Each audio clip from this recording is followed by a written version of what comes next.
खुलुमबाय रायजोफोर आरो गासैखौबो आंनि गोदान भिडिअ बरायनाय बावहरनाय थाबाय। गिबियावनो नोंथांमोनखौ गासैखौबो आङो गुरै खावलायहरो दि जुदि नोंथांमोना आंनि चेनेलाव गोदानै फैदों चेनेलखौ साबस्क्राइब खालामनानै ला, मानोना आं बेफोरबायदि भिडिअ नोंथांमोननि थाखाय लाबोगासिनो थायो। थौदो भिडिअखौ स्टार्ट खालामनोसै।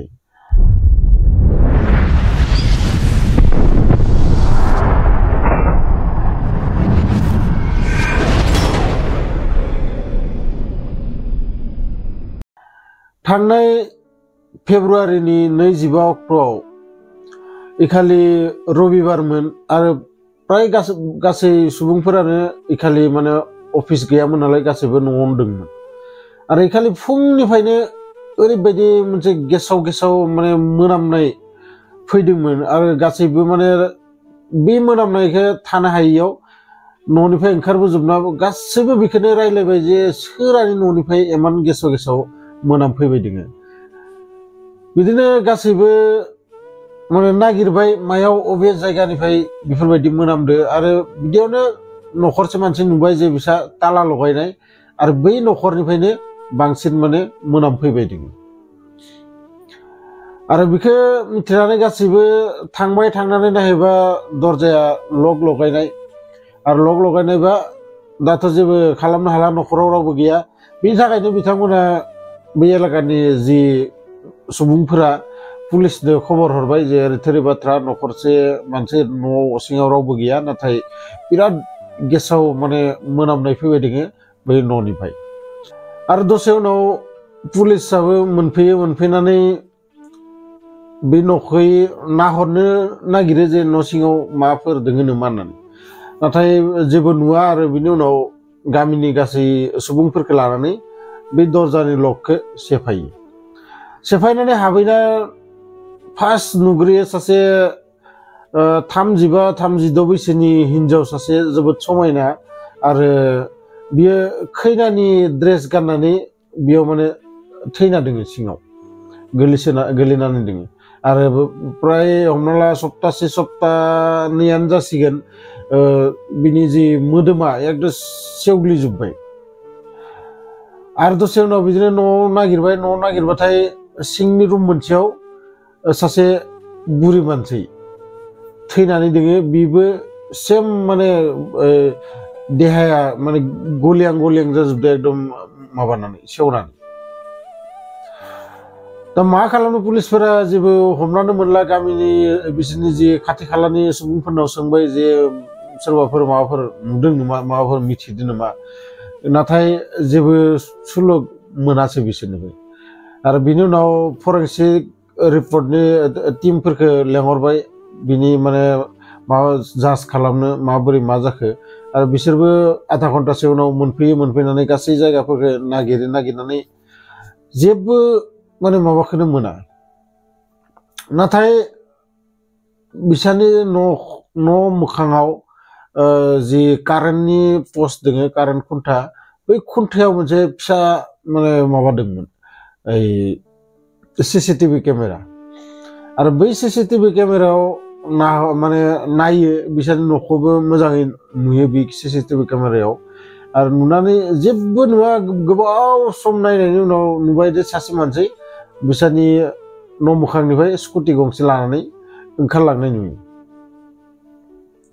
दा मानसिया सोर मा जेबो सिनाया। दा स्कुटि लानानै थांदोंबाबो स्कुटि नाम्बारा आरो माने खालि बिनि नाम्बारा नुजाया।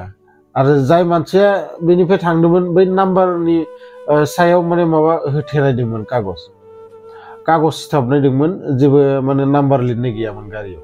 बेनि थाखाय पुलिसफोरा जोबोद माने माबा जायो बे केसखौ सल्भ खालामनो थाखाय। आरो सानसेखालि सासे पुलिसा दिमाग लगायबाय, नङा बिदि जानो हानाय नङा, मोनसे बेबस्था खालामथारनांगोन बेनि थाखाय। आरो बै जि खैना जानानै थानाय बै हिनजावनि मबाइलनि CDR माने मबाइलनि गासै डिटेल्सफोरखौ दिहुनो आरो सोरजों बांसिन रायलायोमोन बेखौनो माने नागिरनो होननानै। बिनि उनाव नुबाय जे मोनसे नाम्बार दंमोन आरो बै नाम्बारा खोब माने बांसिन बेजों माने रायलायबाय थायोमोन। आरो बेनि थाखायनो पुलिसा सिद्दा बै नाम्बारा जायनिमोन बैनि एड्रेस माबायाव थांनानै लोगो मोनहैयो सासे मानसि आरो बिनि बैसोआबो प्राय 35-36 बैसोनिनो जागोन। बेखौ हमना लाना फैयो पुलिस स्टेशनाव लाबोनानै खोब मोजाङै सोंख्ल'नो नागिरो जे नों खालि इसानि न'निफ्राय स्कुटि लानानै मानो ओंखारबोदों। नाथाय बे मानसिया गोबां माने थगायनो नाजायो पुलिसखौ, नाथाय थगायनो हाया। पुलिसा लास्टाव 3rd डिग्री माने बेखौ इउज खालामनानै बिनि खुगानिफ्राय गासै बाथ्राखौबो दिहुनो आरो दिहुननाय बाथ्राखौ नोंथांमोनाबो मिथिबा आसरित मोनगोन मानि थाखाय बै मोननै मार्डार खालामदों। आसलते बै मानसिया खोब ससियेल मिडियायाव एक्टिभ थायोमोन, फेसबुकआव, आरो सानसेखालि बिदिनो सासे खोब समायना हिन्जाव मानसि नुयो, गावनि सेम बैसोनि हिन्जाव मानसि, जोबोद समायनामोन बियो। आरो बिदिनो सानैबो फेसबुकआव फ्रेन्ड रिक्वेस्ट एक्सेप्ट खालामलायो आरो खालामलायनानै बिदिनो सानैबो नाम्बार हरलायलायनानै सेटिं खालामो। आरो बै हिन्जावनि न'निफ्राय बै हौवानि न'आ बारा गोजानबो नङामोन, प्राय 40 किल'मिटार गोजानाव। आरो बेनि थाखायनो सानसे सानैबो लोगोबो हमलायो, लोगो हमलायनानै बिदिनो सानैबो मब्ला गोसो थोलायनायाव गोलैयो, सानैबो माने पात्ताखौनो मोना। आरो बिदिनो सानैबो माबा खालामो, डिसाइड खालामो जे सानैबो हाबा खालामनांसिगोन। आरो बिनि थाखायनो बै हौवाया गेजेर गेजेर बिसोरनि न'आवबो फैग्रा जाबाय। आरो बिसोर न'आव फैबाथाय नुफैयो जे सासे बिमा दोङो, प्राय 60-65 बैसोनि सासे बुरि मानसि। आरो बै बुरियाबो जेबो बुङा, बिदिनो फैलायो, सानैबो गेजेर गेजेर बेरायनो थाङो। नाथाय गोबाव सम बिदि माने माबानानै सानैबो जेब्ला हाबा जानो गोनां, बै समाव बै हौवाया मिथिनानै मोनो जे बै हिन्जावा सिगांनो हाबा जाखानायमोन आरो हौवा गारनानैसो न'आव थाफैदों। आरो बिनि सानै फिसाजोबो दोङो गेदेर गेदेर। बेखौ मिथिनानै बे हौवाया जोबोद अखान्थि मोनो। आरो बे हिन्जावा जेब्लानो हाबानि बाथ्रा बुङो, बियो माने र' खालामगोन र' होननानै बिदिनो दोनलांबाय थायो। डेटखौ माने बारायबाय थानाय जाबाय। बिदिनो बारायबाय थानायाव बिमाया बिनि बाथ्राफोरखौ एसे हमनानै मोनो। आरो बिमाया बेखौ बुङो जे नोङो जोंहानि फिसाजोखौ, आंनि फिसाजोखौ नोङो हाबा खालामथारनांगोन, नङाबा नोङो पुलिसाव केस होगोन। बिदिनो बे मानसिया खोब टेनसनाव थाग्रा जाबाय। आरो जेसेबां बिदिनो सानैनि रिलेसनशिपआव माने दिना थांगासिनो दंमोन, एसेबांनो बै मानसिया मिथिनो मोनो बे हिन्जावा सिगांनो आरो सानै हौवाजों हाबा जाखादोंमोन। गतिके टटेल बियो 3 हौवाजों डिभर्स लानानै दा आंखौ माने फासायहोदो आरो आं बिनि 4 नाम्बार हौवा जागोन। आरो बिखौ माने खोब टेनसनाव गोलैबाय बियो, मा खालामनो दा, माबोरै इसाबो न'निफ्राय एगारथारा, नोंनि गासै भिडिअ फट' जोंहानाव दोङो, नों माबोरै जोंहानाव फैबाय थायोमोन, बेफोरखौ माने ब्लेकमेल खालामनो हमबाय। आरो सानसे ओरैबायदि जायो जे हिन्जावजों बिमाजों थांनानै बिनि एगेन्स्टै पुलिस स्टेसनाव कमप्लेनबो होयो। नाथाय बै पुलिस स्टेसननि जि इन्सपेक्टरमोन खोब मोजांमोन, बै मानसिखौ बुजायनानै खोन्थायो सानैनाबोथ' बैसोआ जाबायानो, गतिके हाबा खालामा मानो एफा दावराव दावसि खालामबोदों। गतिके बिदि बुजायनानै गथायहरो। नाथाय पुलिसा मिथियामोन जे बै हिन्जावनि जि सिगांनि हौवा दंमोन, माबा दंमोन, बेफोरखौ मिथियामोन नालाय बियो बुजायनानै बिदि गथायहरो। आरो गथायहरनायनि उनावबो बै हौवाया उनाव माने माबा नागिरबाय दोङो जे माबोरै बे सानैनिफ्राय माने खारग'नो हागोन। आरो बिदि सानसेखालि बियो प्लान खालामबाय जे फन हरबाय बै गावनि जानो गोनां हिन्जावनो जे नोङो गानै जोमै ओंखारबो कर्टआव, जों खानैबो माने माबा खालामो, बेयाव कर्ट मेरेज खालामगोन बिदि होननानै बै हिन्जावखौ फन हरो। आरो हिन्जावा बै खालि गानै जोमै ओंखारलाङो।